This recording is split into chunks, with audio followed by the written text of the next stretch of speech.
Guys, to Saguaro Culinary. This is Aaron and Miss Thomas, and today we're going to learn to make mashed potatoes a couple different ways, okay? So, I mean, this has very few ingredients. So we're talking potatoes, butter, milk. I'm going to use a little bit of roasted garlic today, salt, pepper, okay? So let's just talk potatoes real quick. Today I'm going to use russet potato. It's a very standard potato. This also works really well with red potatoes. Yukon potatoes, it's like the gold waxy potato. Those make excellent ones, but I'm just gonna use russet today because they're cheap, they're easy to use. So let's go over equipment. So I just got a couple plates. I got a couple of so I got some boiling water going. I got 2 pots because we're gonna do 2 different kinds of potatoes today. So I just want you guys to see. So once you come to a boil, you can start to drop the temperature a little bit, okay? Use this opportunity, salt your water, okay? Never pass up an opportunity to salt your potatoes. Okay, so we're gonna just salt the water a little bit. It's gonna boil a little bit, that's okay. Okay, so I want like a generous amount of salt in there, okay? So just watch out, it's gonna boil a little bit. Okay, just be careful. Okay, so I got my water salted, and I'm just gonna let these sit at a boil for a bit, okay? Okay, so when you guys are making mashed potatoes at home, if you're trying to feed like a family of 4, easiest way to judge this is do 1 potato per person, okay? So if you're feeding a family of 4, make like 4 potatoes. You're just doing it for yourself, do 1 or 2 potatoes. So we're gonna do it a couple different ways today. We're gonna make a mashed potato that's more of like a country style with the skin on, and we're gonna add some crushed garlic to it and stuff like that. It's what you would get at like the Texas Roadhouse or like Outback, something like that. This is the potato they do. It's like hand mashed, it's chunky. We're also gonna do a very classic whipped mashed potato today, okay? So you guys will get to see the difference. So we're gonna do the skin on one. So basically I'm just taking the ends. Okay, and I'm just gonna cut it right down the middle. So we're just trying to get this into manageable pieces so it'll boil, and they'll basically boil evenly. So, you know, just cut it into nice chunks. You don't want to cut it too small or it's gonna like basically dissolve in the water. Okay, so you want like nice chunks like this. All right, so that's what I'm looking for. So we'll do 3 potatoes each for these. Okay, take the end, take the end. You can absolutely use the ends, I just never do. Okay, cut, cut, okay.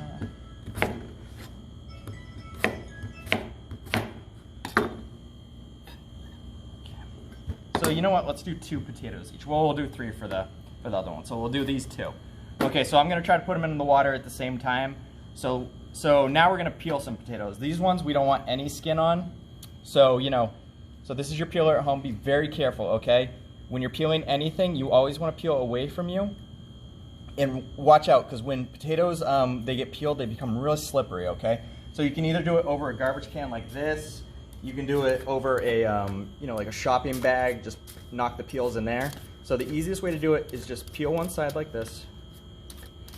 So you're still holding the skin at this side, okay? So it's not gonna go anywhere. So just peel that part. And then you basically just wanna flip it. And this is where you wanna be careful because the friction of this moving forward, it makes the potato wanna come out of your hand, okay? So we're just gonna be very careful, don't nick your fingers. And then, so that is an eye right there. So we're just gonna peel a little bit farther into that and it'll just come right out, okay? So you see that? So those are just the eyes of the potatoes. They're not bad, they're not whatever. I just don't wanna add any like black stuff into my potatoes today, so we'll get it all off. Same right there. I'm gonna cut the ends off of these ones too, so I'm not worried about that one. Okay.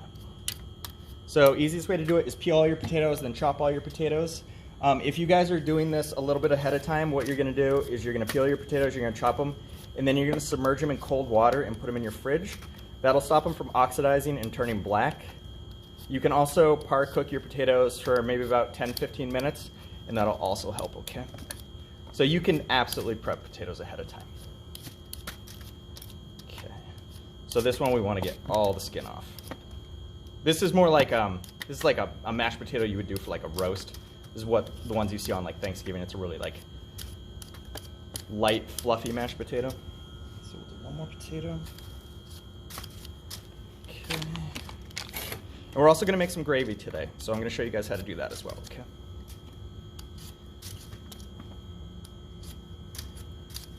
Okay, peeling potatoes is kind of a pain. It's a little bit easier to do ahead of time actually, guys. So. There's a couple different peels you'll see. You'll see ones like this. There's also ones like this. Doesn't really matter which one you use. This one's just like, you just go down like that. I don't like this one because I feel like I have to cut towards myself a little bit more. So I actually like these ones because I can turn it. Okay.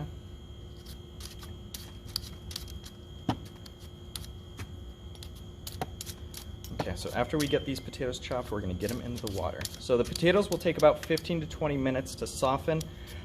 So when we did roast potatoes earlier this year, remember I had you guys par cook the potatoes just a little bit so they'd puff when they went in the oven. For these ones, I want them broken down completely so they're going to mash, all right?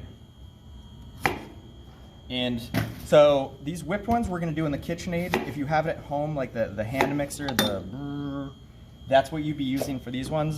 For the country style ones, I'm going to use a hand masher, okay? Because I want to keep the integrity of the potato a little bit.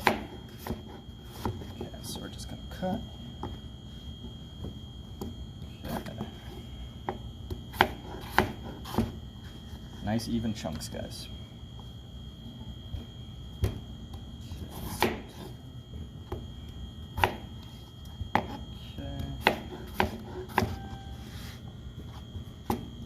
Okay, so we're just about ready to put these in the water, and we're going to be very careful with it, okay?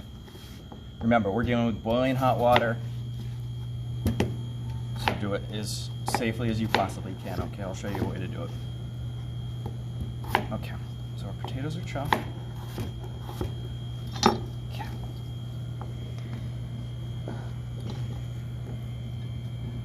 Okay. Dropped one, that's okay. Okay guys, so let's come on back over to the oven. Yeah. Guys, let's head on over to the stove and boil these potatoes. So we did this last year with our beginner class, and I saw you guys taking your potatoes and like dropping them from here, so everybody back up. So you see what happens? It splashes. You do not want that. Like, this is boiling hot water. You don't want it. So get this as close to the thing as you can get and just gently slide them in. Watch your hand, but just get them in, okay? Don't cannonball them in there. You're gonna get burned. All right, so just do it as carefully as you possibly can. So, there we go. Okay, so our potatoes are in. So now we are gonna make our gravy. So these will take about 15 minutes to get to the point we want. I want you guys to sort of see this. So the second I put these in, you probably can't hear or like certainly not feel it, but when I stir this, I can feel them clanging against the sides of the metal pan. We're gonna get rid of all that. They're gonna become very, very mushy, all right? So we're just gonna keep letting these cook. You can put a lid on if you want, you don't have to. I mean, the stove's on high enough where they're gonna boil one way or another, so you can either put your lid on. Don't put it on all the way because they're gonna risk boiling over. Always leave a crack for yourself so steam can escape. But okay, let's do some gravy. So the gravy is gonna be butter, a little bit of flour. So let's talk about, so this is chicken base, guys. This is basically what you're gonna see in restaurants. You go working, you go work for somewhere, you do it at home. A lot of people use the chicken stock. It comes in those cans. It's a huge waste of space. So what we use in restaurants, it's called chicken base. And I want you guys to see this. This is like a base for like chicken soup, gravy, stuff like that. So on it, there's always a conversion chart. So you use about 8 fluid ounces of water to about 3/4 of a teaspoon of base, okay? So in this pot, I have about 8 fluid ounces of water. So I'm just gonna start heating it up. And then what I'm gonna do is I'm gonna take about a teaspoon of this. Remember, I can always add more. It's a little bit harder to fix it if you add too much, okay? So we're just gonna let that start to cook down. We're gonna give it a good whisk. Okay. And then once this gets warmed up, we can sort of figure out the flavor of it, and we can add more, okay? If you happen to add too much, you can always add a little bit more water to it. That's okay. Okay. So what we're gonna make now is something called a roux, okay? So this is the first time a lot of you guys are seeing this. So all we're gonna do is we're gonna take some butter. This isn't like a measurement type situation, okay? So we're just gonna take a little bit of butter and we're gonna melt it down. So, it depends on how much roux you need. If you're making a lot of gravy, you're gonna need about a stick of butter. I don't need that much, so I'm not gonna make that much. But we're gonna melt this butter down and we're gonna slowly whisk flour into it. The reason we do that is it's a very traditional way to thicken sauces, okay? Our butter is melting. So, like I was talking about, this is a very traditional way to thicken sauces. It goes into a lot of gravies, it goes into a lot of soups, a lot of stews, stuff like that. You know, we would use, people also use cornstarch. It's called a slurry. I like the flavor butter add, so we're going to do a roux today, okay? So you beginners, this is probably the first time a lot of you have seen this. So this is something we're just going to work on this year, okay? So we're just going to get this butter melted. Okay, and now here's what we're going to do. So I have a ramekin of flour, probably about a cup of flour, okay? And I'm going to slowly, just about a tablespoon at a time, add it. And then what I'm going to do is I'm going to whisk. The reason we do this is if I was just to pour flour into my gravy, it would just clump and it would not end well. So what I do is you whisk this in, you get the butter and the flour all incorporated, and it creates a smooth paste basically. And you can just add spoonfuls into your gravy and it won't create lumps, okay? You're making the same thing? Okay, so we're gonna add a little bit more. Okay, so I'll show you the consistency I'm looking for, guys, okay? So you don't wanna just dump flour in there. Just give it go a little bit at a time, nothing's gonna happen. You can go too fast, you can't go too slow on this. So you guys can see how all that flour is getting incorporated in the butter. It's still not where I want, so I'm gonna add a little bit more. Okay, and we're gonna whisk. Okay, so you see how that's starting to thicken, guys, right? So this is called a roux. I still need a little bit more, and then we're good. That's perfect, okay. You know, if you make it too thick, you can always add a little bit more butter back in there. That's absolutely fine, okay? But this is what I'm looking for. You see that? So I need to cook this for a little bit, because if I don't, there's going to be a raw flour taste that stays behind when I add it to my gravy. So you just want to cook this a little bit. So after this cooks for a few minutes, this is what's called blonde roux. It's not cooked. You can also cook roux very dark. A lot of what do they call it? Creole dishes use it. Jambalaya, gumbo, stuff like that. So you can make it actually very dark. It retains the same flavor and everything. It gives it a nice richness. Like the flour almost becomes nutty when you start to cook it. Okay. So what we're gonna do is we're just gonna keep cooking this. Okay. So after about a couple minutes, the raw flour taste will start to come out of it. So this is a basic roux. You go work in a restaurant, you're gonna be doing this early in the morning. You make a boatload of roux. And then throughout the day, the chefs just take spoonfuls and they throw it in their sauces, stuff like that. So, you know, if you start as like a prep chef, stuff like that, this is what you'll be doing. You're making a lot of roux. Alright, so that's my roux. So I'm taking it off the heat. Sometimes if you let this sit on the stovetop for a while, the butter starts to separate back out from the flour. All you gotta do is give it a quick whisk and it's fine again, okay? You can also make a vegan version of this with vegetable oil. It's the same basic principle. The taste won't be as rich because you won't have any butter, but it's the same basic principle. Okay, so I'm gonna take that off the heat. I don't need to cook it anymore. So I'm gonna get the heat going on this, and then we'll check back in a second, guys. Getting nice and hot. Okay, so you see the steam starting to come off of it. So I need to tell you guys this. Roux will only work in a hot liquid, okay? The liquid has to be hot or the roux will not thicken it. That's just life, I'm sorry. So, you know, get your liquid hot and then we'll start adding our roux. So I want you guys to see. So we just take a little bit at a time, okay? So it's probably about a tablespoonful. And I'm gonna drop it right in. I'm gonna start whisking it. And after about 2 or 3 spoonfuls, you will start to see this thicken, okay? So you can see how once that gets mixed in, it's not creating any lumps or anything like that. So it's still very smooth, okay? That's why we do roux. You can also, you know, take a little bit of chicken stock in flour and shake it up. You just need the flour suspended in a liquid or it's gonna clump, okay? A lot of people, yeah, so you know, if you're making gravy normally at home, you're gonna use pan drippings from a chicken or from a roast or something like that. So all you wanna do is strain that out and do this exact same thing. You can add a little bit of chicken stock to make more volume if you need it, okay? All right, so we're gonna add a little bit more roux. Okay, just right in. And then you always want to keep whisking it, okay? You don't need to whisk it all the time, but once it goes in there, you want to whisk it to make sure it goes all the way through. And roux takes, you know, a minute or 2 to start working, okay? Cornstarch works very quickly. Roux takes a little bit of time. So don't add too much and be like, oh, it's not thickening, it's not thickening. It will. That's, you know, cooks and chefs have been doing it for hundreds of years. It'll work, okay? Okay. So you can start to see it's starting to thicken a little bit right now, guys. So I need even a little bit more. So this is why it's always better to make a little too much roux than too little, because if it doesn't thicken all the way, it's a pain to go make more roux. So just make a little more than you need. It can sit on a countertop. You can put it in the fridge and use it later, okay? Okay, so you guys can, you see how it's starting to thicken, right? But it's still staying smooth. That's looking great. So the only other thing you want to remember is, even if I take this off the heat, the roux is still going to continue to thicken it through residual heat. So you always want to stop adding roux right before you think it's done, okay? Don't add one last dollop and be like, oh, hey, I'll just thicken it a little bit, okay? So what I'm going to do, guys, I'm going to go grab some pepper. So I'm just going to add pepper to this. I'm not adding any salt. The chicken base is very salty, so I'm not going to add any, okay? So I'm just going to keep stirring it so you guys can see. So I want it even a little bit thicker than this. We're going to do one more scoop of roux, okay? So this was about 4 tablespoons of roux for about 8 ounces of liquid, okay? So I'm going to crank the heat down a little bit. Okay, I don't need it boiling over on me. But you can see how thick that's getting already, okay? This last scoop of it is really going to take it to where I need it to be. So you can see it's turning into gravy right now.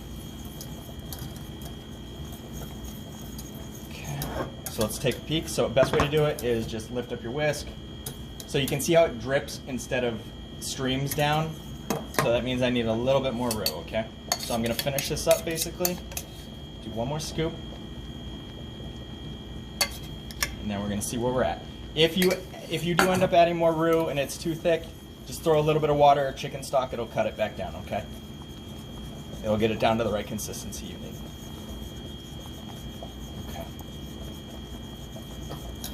So basically, this is just a really, really easy gravy recipe. It's chicken base. At home, you guys might have bouillon cubes, or they sell like little things of chicken base, but you can start to see where we're at. Okay, so this is the consistency I'm looking for, guys. So you see how it's streaming down like that? That's what I'm looking for. Remember, it's not as thick as I want, but remember, it's going to continue to thicken as it sits, as everything settles back down. So that's the gravy.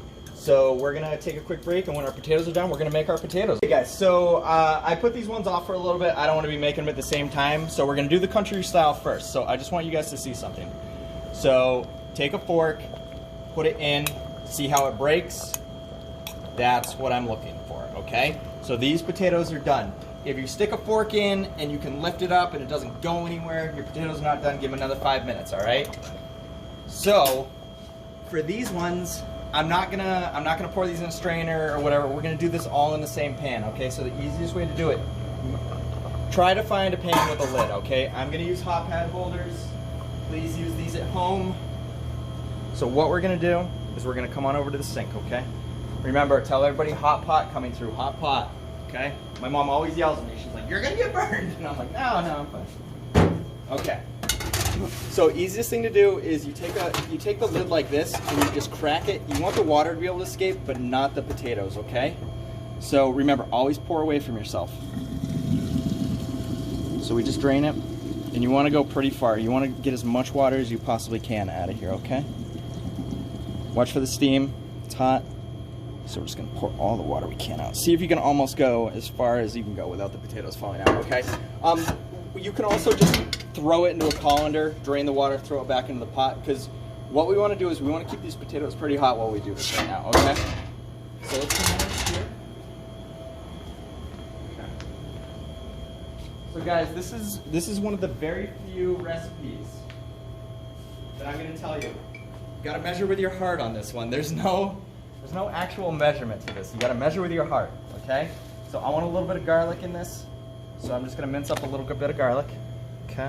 If you guys don't want to use garlic at home, that's fine. I very strongly recommend using roasted garlic. It softens the flavor. You don't get that punch of the garlic. But we're going to mash this, so this doesn't need to be chopped completely great. So you can just do a rough chop on it, okay? Okay. There's nothing worse than just getting a huge bite of garlic, okay? I mean, it's delicious, but you know, that's not what we want.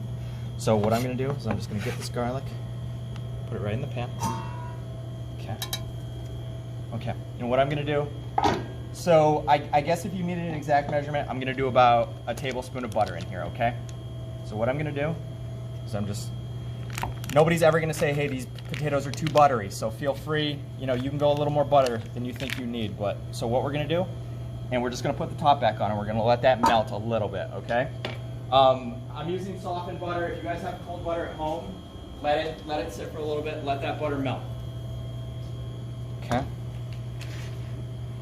right, so we're gonna give that a minute. Okay, now here comes the important parts, okay? You gotta do this very carefully. All right, so we're gonna take a little bit of pepper. Remember, you can always add a little bit more later, but we're just getting some in right now. A little bit of salt. Okay. Okay, we're gonna use a hand masher today. Some of you guys may have these at home, but you mash it by hand, okay? So we're gonna very, very, slowly drizzle in some milk, okay? So just a little bit. We're gonna mash, and then we're gonna go from there, see if we need more milk. So this, we're just gonna press straight down, mash it up. So the reason we do this is we're trying to get the milk incorporated into it and get the butter soft and mashed up. So if it looks dry like this, what do you think you need? More milk. A little bit more milk, guys. So here we go. Remember, you can always keep adding milk. If you add too much milk, it's very hard to fix these, okay? So do the milk very, very slowly. So you can see how they're starting to fluff up like this? That's what I'm looking for. Get it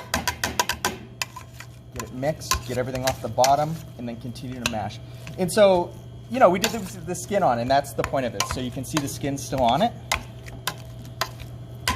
So that's what I'm looking for. Let me grab a spoon and we'll pour these out and we'll see what they look like. Okay, guys? Okay. So let me grab a bowl.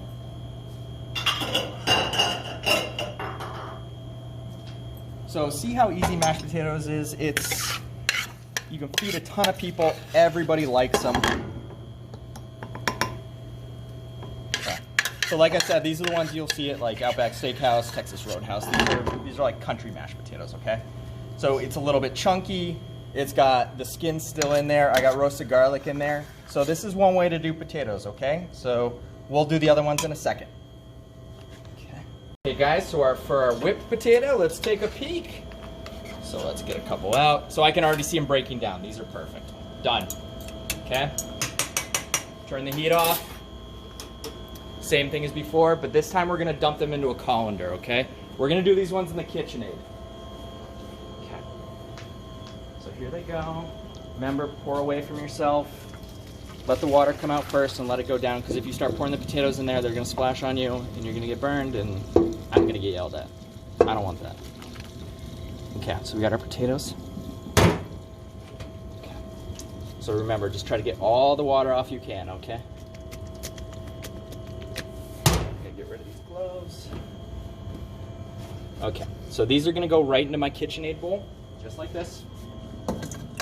Okay. So what we're gonna do is we're gonna start with the paddle attachment. Okay?